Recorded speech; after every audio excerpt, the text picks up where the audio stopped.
So, I wanted to cover two topics today. One of them is in regards to Ratchet and Clank. We have an update on Ratchet and Clank and a little bit more information about that. And we have more information in regards to the PS5 pre-orders and how seemingly things are probably going to roll out in terms of like the pre-orders and what we can kind of expect from that, according to an article. So, first things first, there's been some information. There's been confirmation that Ratchet and Clank will in fact support 4K 60, and it will also support native 4K 30. As far as 4K 60, from what I've read, it's supposed to be using a technique called Temporal Injection. I'm not a tech guy, so I'm not going to act like I know a lot about tech or whatever, but I'm just reporting on it. They plan on using a technique called Temporal Injection. If you know anything about that, then hey, I'm willing to learn. But either way, Ratchet and Clank has been officially confirmed to support 4K 60, which is awesome because there's been a lot of talks about how the PlayStation 5 hardware can't support native 4K or just 4K 60 in general. So there have been a lot of reports kind of coming out about Sony's games, especially their first party games like Ratchet and Clank and Spider-Man Miles Morales, and even a few other third party games like Quantum Error, how these games all support up to 4K 60 and all that. And I actually like this, and I find it to be interesting, the fact that they're using this temporal injection technique, because from what I understand, even for high-end PCs, like the 2080 Ti's and all that, right? These high-end spec PCs, even those PCs have a hard time running games native 4K 60 with things like ray tracing enabled and all that, and all of the other bells and whistles or whatever, right? So I find it very interesting that Sony and their studios are finding ways to kind of get around this whole 4K 60 thing, where we're able to still have games that look great, but also have the option to play them in a high performance mode.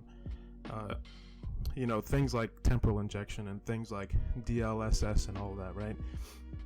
And I like this, man, because like I said, from what I understand, it allows for the hardware to kind of it takes some of the strain off of the hardware, being that they're finding all of these different methods to kind of get around putting so much strain on the hardware with things like native 4K and whatnot, right?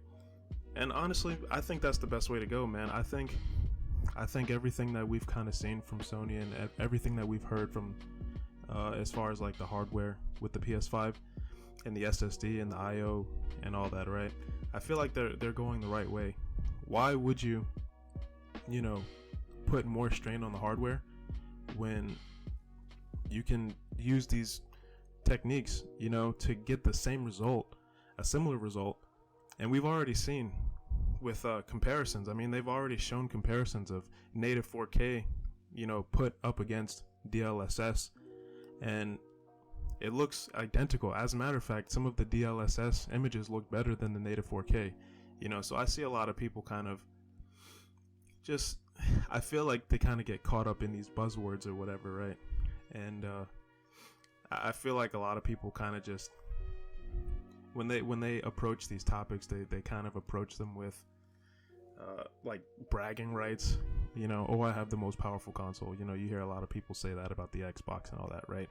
They have the most powerful console for native 4K or whatever. It's like, well, that's cool, but we have all of these great games, and we have the whole structure of the SSD and everything, right? And all of these techniques that will give us the same result, similar result, if not better results than native 4K without putting as much strain on the hardware. So as far as I'm concerned, I feel like everything that Sony's been doing with the hardware, within the PS5 and all of the capabilities that their first party studios have been taking advantage of, I think they made the right choice, especially considering the fact that the SSD is supposed to be, kind of breaking down the traditional sense of game design. And that's what I'm most interested in. The fact that they're trying to innovate in terms of the hardware and in terms of development and game design and whatnot, and have the games look and run fantastic using these these methods like DLSS and temporal injection and all of that stuff, right? So as far as I'm concerned, I think they're doing the right thing. Now the other topic I want to talk about is the PS5 and the limited supply that they plan to roll out this holiday. Apparently, we already know that they're going to be shipping, somewhere between 5 to 10 million units this holiday. And we obviously know that, we've already known that the PlayStation 5 was going to be in short supply, but according to an article that I just came across on Twitter, it's from Wired.com. Basically, what the article said was, and I can't tell you if this is officially confirmed because I haven't seen an official report saying this, but it sounds pretty legitimate. According to the article, it says that Sony is planning on using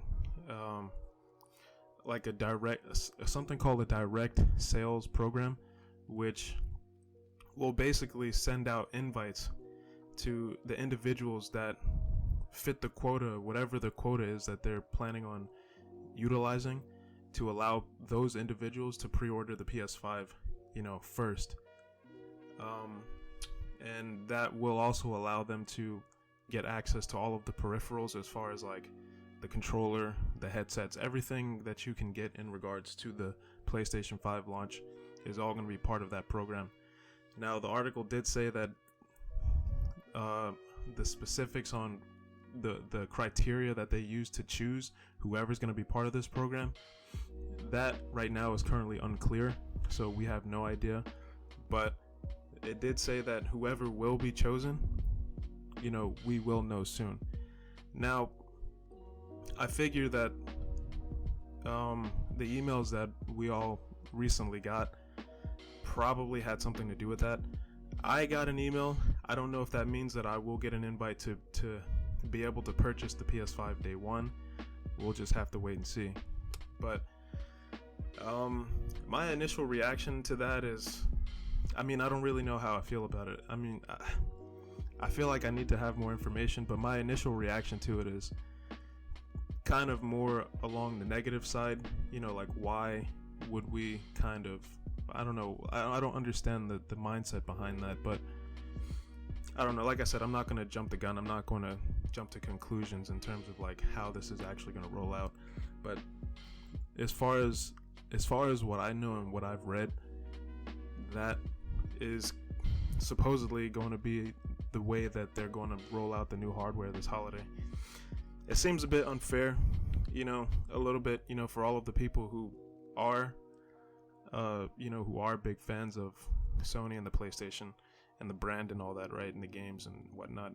Seems like a lot of people might not get a chance to get their hands on it day one. But like I said, I don't know. I have no idea. I'm not even sure if this is officially confirmed. This is just an update that from an article that I saw floating around on Twitter. But yeah, I think that's pretty much it. I don't think I have anything else to report on. Ratchet and Clank running at 4K 60. Game looks great. I can't wait to play it. And the whole rollout for the PS5 hardware and the holiday, the launch. Not sure how I feel about it. We need more information on it before I can make, like a definite, decision on how I feel about it. But yeah, I think that's pretty much it, guys. I don't have anything else to say on this topic. Just make sure you hit the like, share, subscribe. Make sure you comment in the comment section. Hit that notification bell, and I'll catch you guys in the next video. Peace.